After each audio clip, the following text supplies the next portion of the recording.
از مادر مومن ها حضرت عایشه رضی الله عنها و ارضاها روایت کردند که جناب رسول الله صلی الله علیه و سلم چنین فرمودند: اذا اقیمت الصلاه، وقتی که به نماز قامت گفته شد، و حضر العشاء، و در همین وقت طعام خوراک بیگاهی آورده شد به سری دسترخوان، فابدأوا بالعشاء، شما از خوراک شروع کنید. گفتن اذا اقیمت الصلاه، هر وقتی که قامت گفته شد به نماز. خلاصه وقتی که به نماز قامت گفته شد و در همین حالت اگر طعام بیگاهی آورده شود، شما از طعام شروع کنید. گفتن پیامبر صلی الله علیه و سلم.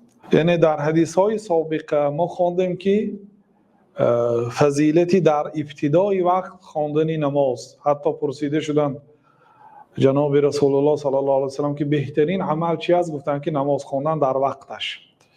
وقتی که قامت گفته شد و طعام آورده شد، برخلاف آن که وقتی نماز شد باید انسان نماز خواند، در اینجا پیامبر صلی الله علیه و سلم از طعام شروع کنید. یعنی این خاص به نماز خفتن نیست. بگذار نماز شام باشد، بگذار نماز عصر باشد، بگذار نماز پیشین باشد، علل خصوص انسان گرسنه باشد و در همین حالت به نزدش طعام آورده شود، از ذمه این انسان نماز جماعت ساقط میشد. اگر نماز جماعت در دستش نباشد، مثلا همه کسا در مسجد نشستید، از آن شام گفتند، در این حالت باید طعام خورید، افطار کنید، روزدار باشید.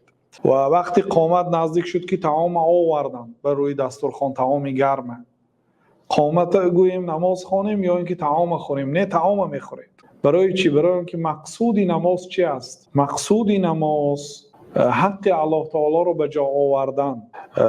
اینجا تقدیم حق بنده به تقدیم حق الله تعالی نیست. حاضر طعام حق بنده هست، نماز حق الله تعالی هست.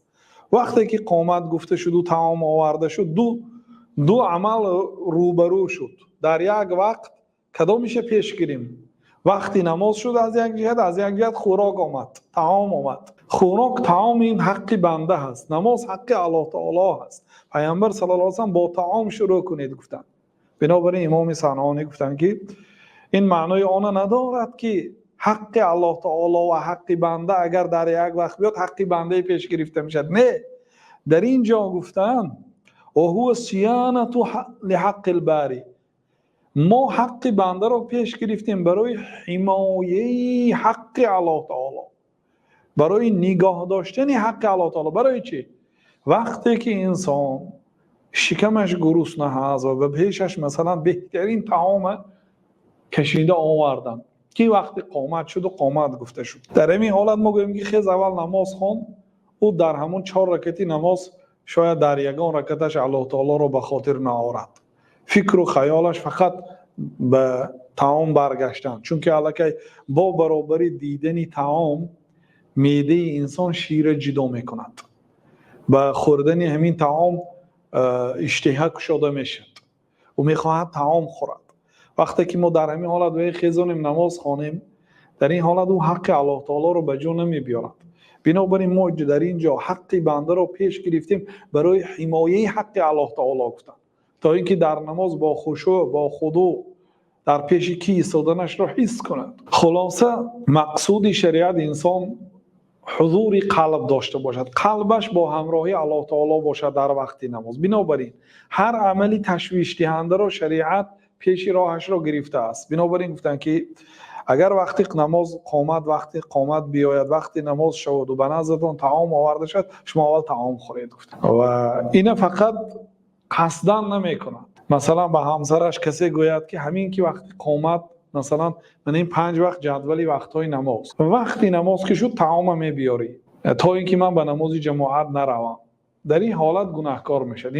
این الله لا یخادع. ابن عباس رضی الله عنهما میگه که الله تعالی فریب داده نمیشه، بله یا مخلوق فریب میتید، رئیس کارخانه‌تون فریب میتید، لیکن الله تعالی فریب داده نمیشه. داخل چخیل به الله تعالی روز قیامت چی میگویید؟ طعام همین وقت به آمدمان میگویید؟ شما خودتون برقصد این تشکیل کردید. نه، اگر این همین خیل شده ماند، اصلا آدم طعامهاش باید یعنی به وقت نماز تعارض نبیاید. مثلا از وقت نماز 30 دقیقه پیشتر، 40 دقیقه پیشتر، مثال یا بعد نماز باید باشد. رعایت کنید. یکی همین خیل شده ما در سفر یا در خانه یا یک کار شد و تمام همین خیل آماده شده است که وقتی قامت به تمام آماده شده است دسترخوان انداختگی تمام آور مرحمت در این حالت بشینید خورید و نماز جماعت عظیمه شما ساقط میشد. روز قیامت گناه نوشته نمیشه برای نرفتنتان.